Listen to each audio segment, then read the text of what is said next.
What is up mga bro? We're back with another shoe unboxing video, and for today, mag-unbox tayo at magre-review ng pinakamurang Jordan shoes na nabili ko. Let's go!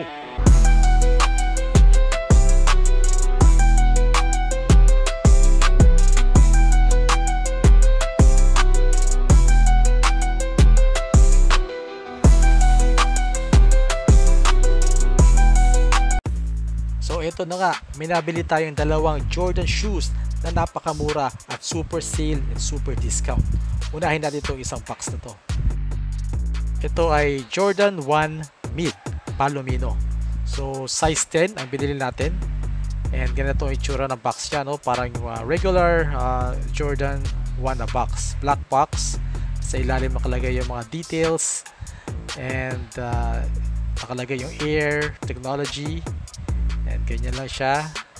And number 23 sa side. And ganyan din ang tissue niya. May mga number 23 na nakalagay. And there you go. So ang colorway niya is black, brown, and purple. Para siyang colorway ng Travis Scott. Yung unang version ng Travis Scott, no? So rotate natin para makita natin yung buong design. So sa harap, ganyan na itsura niya, no? Tapos rotate natin sa side. Okay, tapos sa likod. And then tingnan natin yung outsole. So yung color combination niya is black, brown, purple, and then white yung midsole.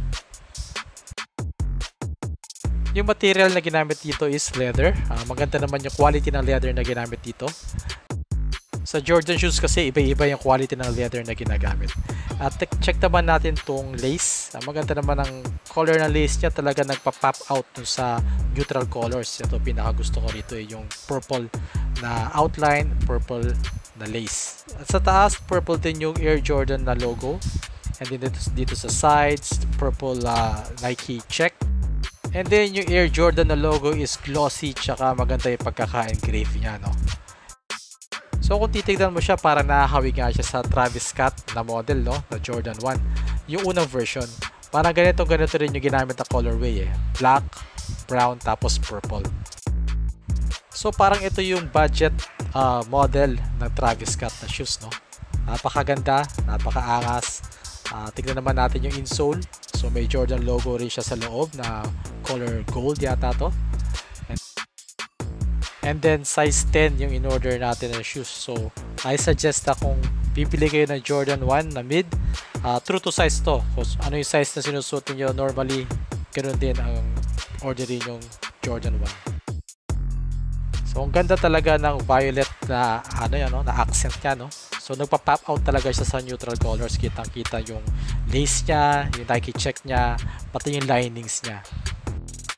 Next up, ito naman yung pangalawang Jordan shoes na na-order natin. So let's check it out. So kita naman sa box, no? Ito ay Luka 2. Size 10.5 yung na-order natin.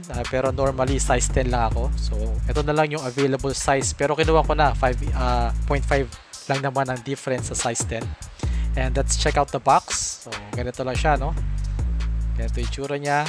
Ang outside box niya. And then dun sa ilalim niya, yung Nike logo, and then yung technology na ginamit, nakasulat din dyan.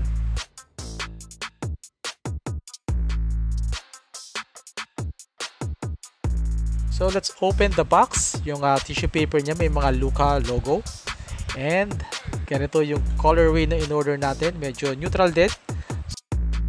Ang tawag nga pala sa colorway na to ay Cocoa Milk.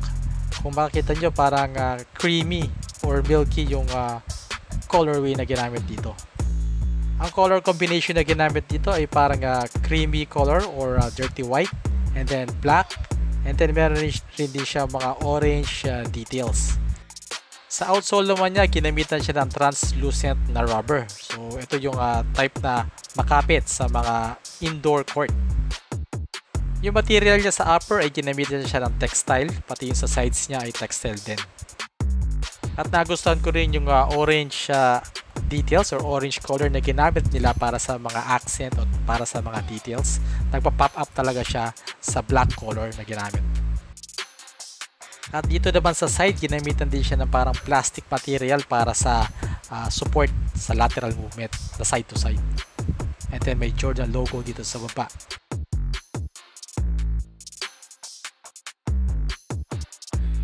And meron din siyang orange na Jordan logo dito sa inner side. And medyo malambot yung rubber na ginamit dito sa portion na to.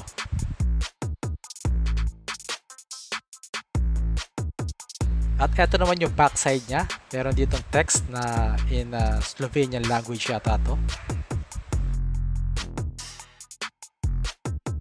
And dito naman sa outer side niya ay meron mga stitches na design dito. And sa kanya insole, meron din siyang logo ni Luka sa loob na orange din.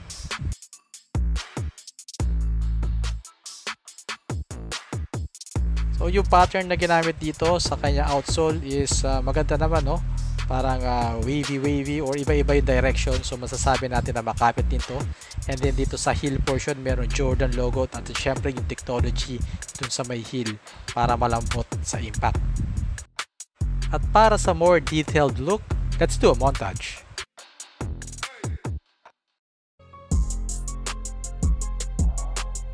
Jordan 1 Mid Palomino, ang original price nito is around 6,750 pero nabili lang natin siya sa halagang 2,800 sa Nike app.